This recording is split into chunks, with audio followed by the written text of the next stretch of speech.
How is it going, guys? Frozen Hood here. Welcome to another Hearthstone video. Today I'm going to show you another very interesting and fun to play mage deck, Cyclone Mage. I say another because on my channel I also have a guide about no minion mage deck. If you have missed it, you can check the link here or the one in the description below.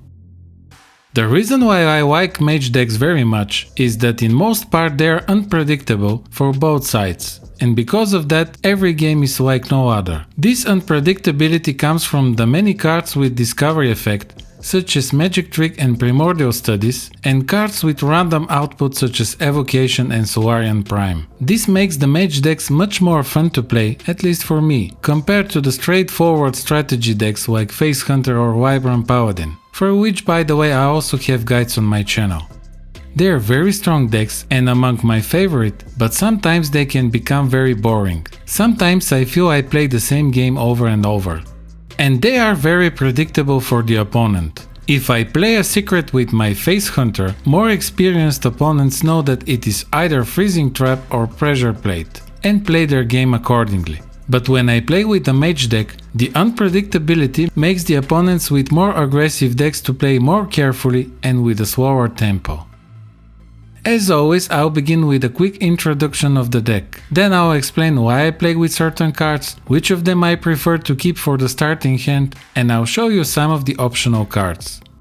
Cyclone Mage has two very important cards that define the strategy of this deck: Mana Cyclone and Mana Giant. With enough mana, and with the help of Sorcerer's Apprentice, you have the chance to play multiple low-cost spells and play Mana Cyclone in the same turn to get many potentially stronger spells. And with playing those cards, you are decreasing the cost of your Mana Giants. You can decrease their cost to 0, so there is a very powerful synergy here. Furthermore, you can cast Conjurer's Calling on these giants, and that may win the game if the opponent doesn't have a proper removal card.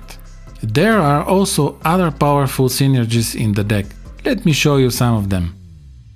Wrath Frost Whisper, a powerful legendary card that works perfectly in combination with the many spell damage cards you have or you can get during the game.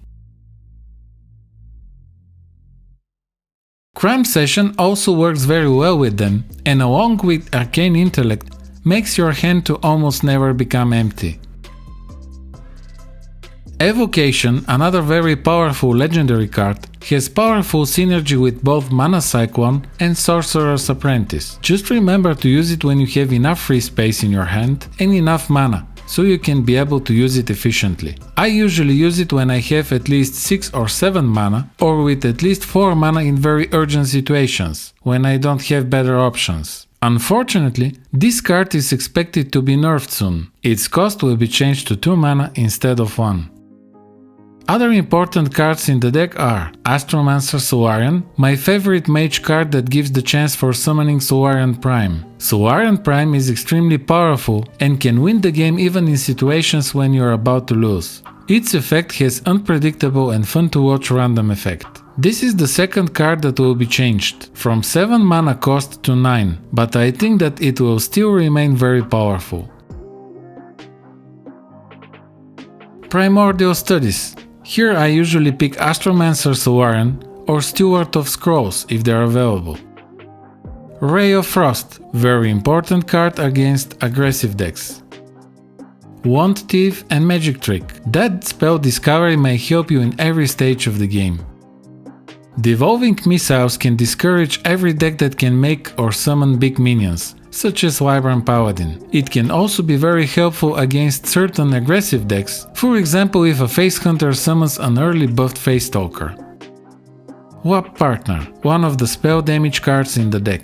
And Firebrand, that is another card that can help a lot against aggressive decks.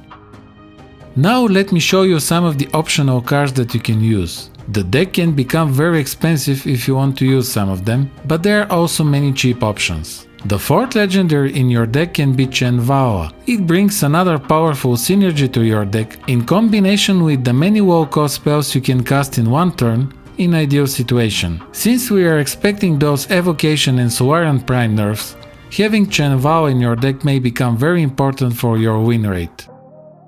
The Amazing Rhino, another of my favorite mage cards that makes all minions on the battlefield disappear. This card can save you in many situations. If you don't already have this card and you don't know how to get it, you can watch my video about that. Just check the link in the description below. It is also being used in two other nice mage decks, No Minion Mage and Highlander Mage, so it is worth having it if you like to play with mage decks.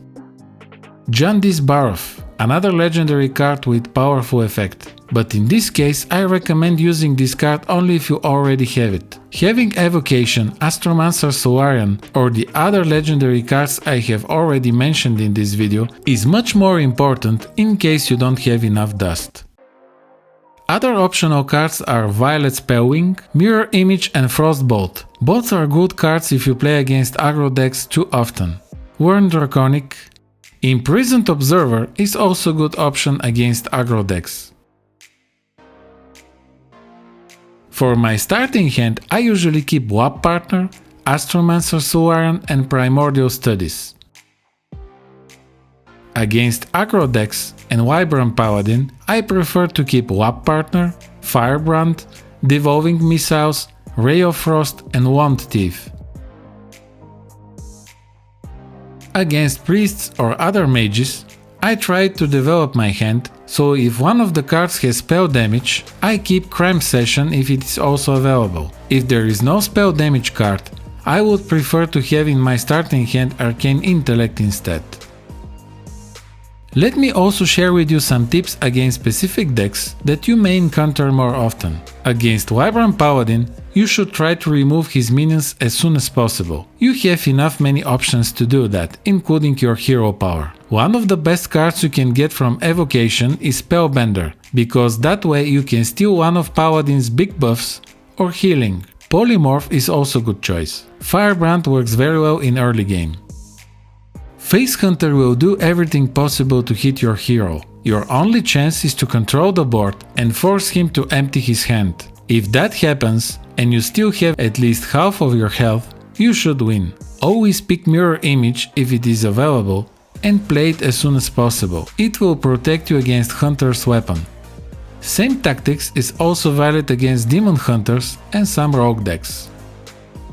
Bomb Warrior is the big challenge. Maybe for all mage decks. You have to be more aggressive because you don't have much time. If you let him play his game, you don't have a chance. Mana Cyclone and Chenvala strategies are the key to victory, but never forget about Warrior's many and powerful removal cards. Warrior has both single target and multi-target removal cards. I recommend using Evocation only with 10 mana. It will be good if you can get Deep Freeze. In the description below, you will find the code for the deck I'm currently using. So that's it for this video, guys. I hope it was helpful to you and that it deserved a like. If you have any suggestions, questions or you just want to share your experience with this deck, do not hesitate to leave a comment below. Also consider subscribing to my channel for more Hearthstone guides like this. Thank you very much for watching and I'll see you in the next video.